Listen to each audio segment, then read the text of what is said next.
चलिए war zone से बड़ी खबरें आपको बताते हैं। खान यूनिस इलाके में इस वक्त इजराइल का बड़ा हमला हुआ है। रेड क्रिसेंट के मुख्यालय पर हमले का दावा किया जा रहा है। रेड क्रिसेंट की तरफ से यह दावा किया गया है।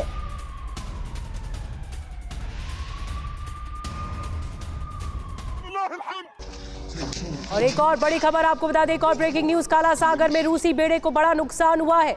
पुतिन ने एक हफ्ते में 5 विमान खोए हैं। रूस का एक लैंडिंग जहाज भी तबाह हो गया।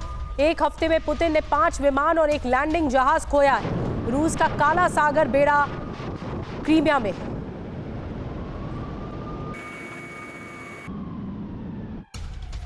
एक और ब्रेकिंग न्यूज, इजराइल को सैन्य मदद देने पर बड़ा खुलासा हुआ है। अमेरिकी जहाजों से भेज रहा है इजराइल को मदद। रिपोर्ट के आधार पर पता लगा है अमेरिका के 244 मालवाहक जहाजों से सैन्य उपकरण भेजे गए हैं। चौथी ब्रेकिंग न्यूज, लेबनान के हमले में अवीमिम में तबाही मची है। इजराइल के अवीमिम में हमले से नुकसान हुआ है। एक और बड़ी खबर, वेस्ट बैंक में आईडीएफ को बड़ी कामयाबी मिली है। नूर शम्स में हथियारों का जखीरा पकड़ा गया है। अगली बड़ी खबर, हूती विद्रोहियों के हमले का नया वीडियो सामने आया। लाल सागर में हूती विद्रोहियों का भीषण हमला। लेबनान में इजराइल का बड़ा अटैक, हिजबुल्लाह के सैन्य अड्डों पर भीषण हमला किया गया। एक और बड़ी खबर, गाजा में फंगस का शिकार हुआ आईडीएफ का जवान। इलाज के दौरान आईडीएफ के जवान की मौत।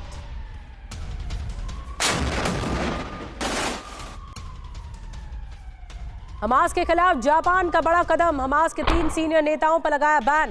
हमास के तीनों नेताओं के खाते फ्रीज किए गए।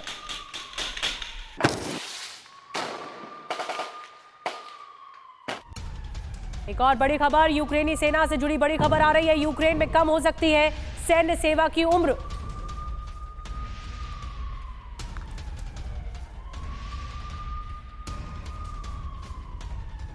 और आइए वॉर जोन की सबसे लेटेस्ट खबरें लेकर हाजिर है। मैं हूं आपके साथ निधि वासंदानी और आज हम आपको बताएंगे कि वर्ल्ड वॉर 3 की किस तरह से दस्तक सामने आ रही है, क्योंकि सिर्फ 88 घंटे शेष रह गए हैं। गाजा से लेकर ईरान और रूस तक महाविनाश के नए समीकरण बनते दिख रहे हैं। बीते 24 घंटे में कुछ ऐसा हुआ है जिससे अब ईरान के सीधे जंग में उतरने की आशंका बहुत ज्यादा बढ़ गई है। ईरान अपने बेहद अहम कमांडर को खोने के बाद बौखला सा गया है। अमेरिका इजराइल के विनाश और उनसे बदले की धमकी दे रहा है, तो दूसरी तरफ हूती और हिजबुल्लाह भी बड़ी चुनौती पेश कर रहे हैं। टारगेट पर है अमेरिका और इजराइल, इसके अलावा नेटो, और लिहाजा 88 आवर्स बाद यानी 88 घंटे बाद कोई बड़ी अनहोनी की आशंका दुनिया को डराती हुई दिख रही है। क्या ईरान अब अमेरिका से सीधी टक्कर लेगा? क्योंकि ऐसा अगर हो गया तो ये जो डर है वो सच साबित हो सकता है और नतीजे बेहद विध्वंसक होंगे, क्योंकि ईरान और अमेरिका के बीच टकराने का मतलब है महाविनाश, सब कुछ खत्म हो जाना। उधर पुतिन भी अपने लैंडिंग जहाज को यूक्रेनी हमले में खोने के बाद से बदले की आग में जल रहे हैं। यानी चारों तरफ सिर्फ और सिर्फ विश्व युद्ध के शोले हैं जो परमाणु जंग की आग में भी बदल सकते हैं। तो आइए बड़ी खबर से शुरुआत करते हैं। बड़ी खबर, अमेरिका का इराक में भीषण हमला। ईरान समर्थित लड़ाकों के ठिकाने तबाह कर दिए गए। इराक में कतैब हिजबुल्लाह पर हमला। इरबिल बेस पर हमले के जवाब में एक्शन लिया गया है। ईरान अमेरिका के बीच तनाव बढ़ाने वाली सबसे बड़ी खबर।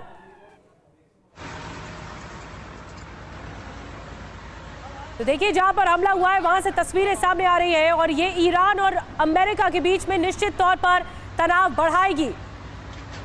इरबिल बेस, ये इरबिल का बेस है जहां पर हमले के जवाब में एक्शन लिया गया है। इराक में कतैब हिजबुल्लाह पर हमला। ईरान समर्थित लड़ाकों के ठिकाने तबाह कर दिए गए।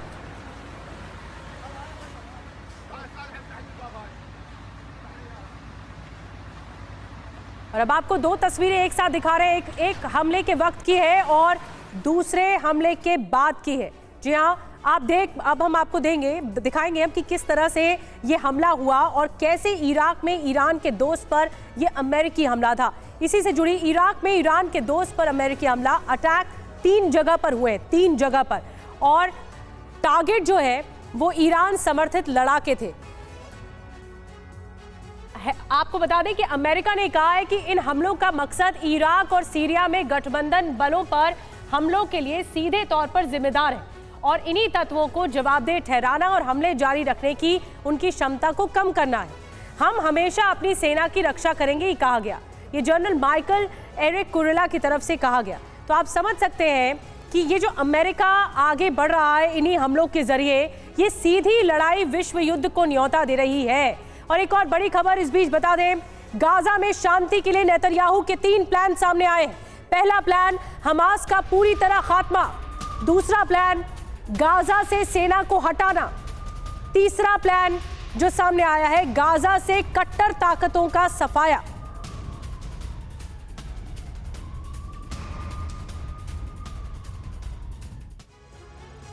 और इजराइल के इस प्लान के मायने भी कई हैं। क्या हमास हार के मुहाने पर पहुंच गया है? क्या हमास की कमर टूट चुकी है? क्या सिनवार और दाइफ आत्मसमर्पण करने वाले हैं?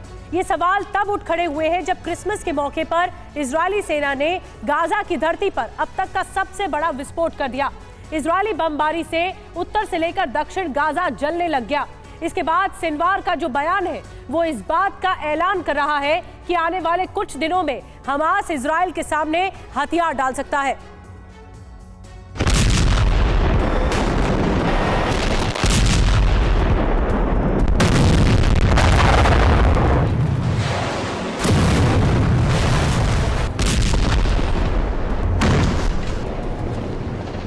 जिस वक्त दुनिया क्रिसमस मना रही है उस वक्त गाजा में विनाश की नई ज्वाला भड़क गई। क्रिसमस पर इजराइल ने गाजा में जबरदस्त बमबारी की।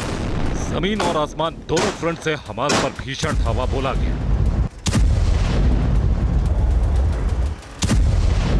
दिन हो या रात, क्रिसमस के मौके पर नेतन्याहू सेना ने गाजा में कितना बड़ा विध्वंस किया उसकी गवाही दे रही हैं ये तस्वीरें।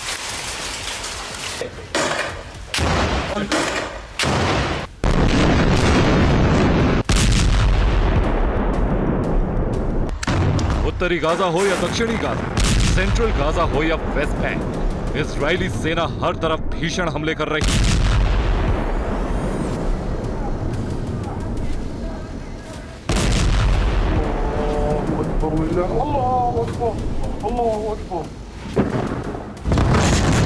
सुबह सुबह इजरायली एयरफोर्स ने अल मगाजी कैंप पर बमबारी की। हमले में 70 लोग मारे गए। दक्षिणी गाजा में क्रिसमस की पूर्व संध्या पर भी भीषण हमले हुए। बमबारी के बाद कई जिंदगियां मलबे के नीचे दब गई। सेंट्रल गाजा में आईडीएफ की एयर स्ट्राइक में कम से कम 68 लोगों के मारे जाने की रिपोर्ट।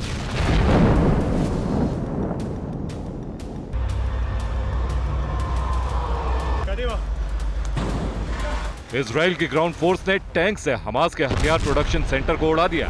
यहाँ हमले के लिए रॉकेट और हैंड ग्रेनेड बनाए जा रहे थे।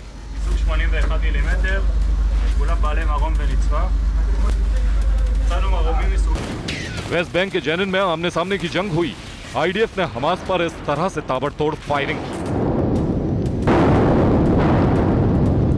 बमबारी और गोलीबारी के बाद जेनिन के आसमान में बारूदी धुआं नजर आने लगा।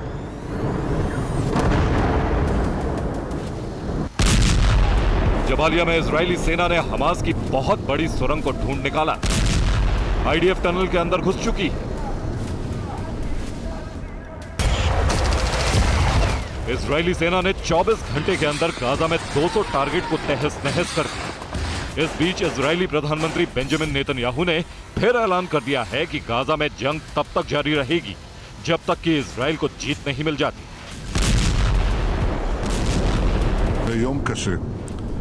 יום קשה מאוד של לחימה בעזה.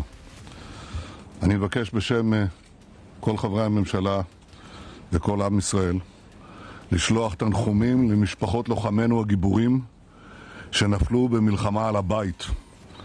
ליבנו עם המשפחות, ליבנו על החיים הצעירים. नेतन्याहू ने यह ऐलान तब किया है जब मिस्र ने इजराइल से 14 दिनों के लिए सीज फायर की अपील की थी, लेकिन इजराइल इस पर सहमत नहीं। गाजा में इजरायली सेना पर हमास भी हमले कर रहा है। उत्तरी गाजा में हमास ने इजराइल के कई टैंक और सैनिकों को रॉकेट मारकर खत्म कर दिया।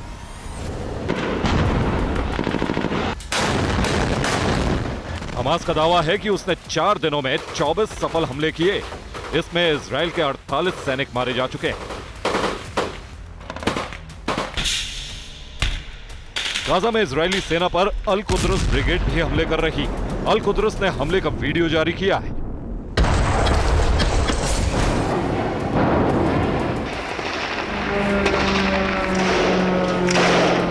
हमास हमले तो कर रहा है, लेकिन सच यह है कि गाजा में उसकी कमर टूट चुकी है।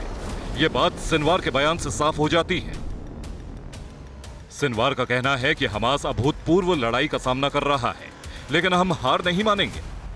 सिनवार का बयान बता रहा है कि हमास अब हार की कगार पर पहुंच गया है। तो सवाल यही है कि क्या गाजा से हमास का खात्मा होने जा रहा है?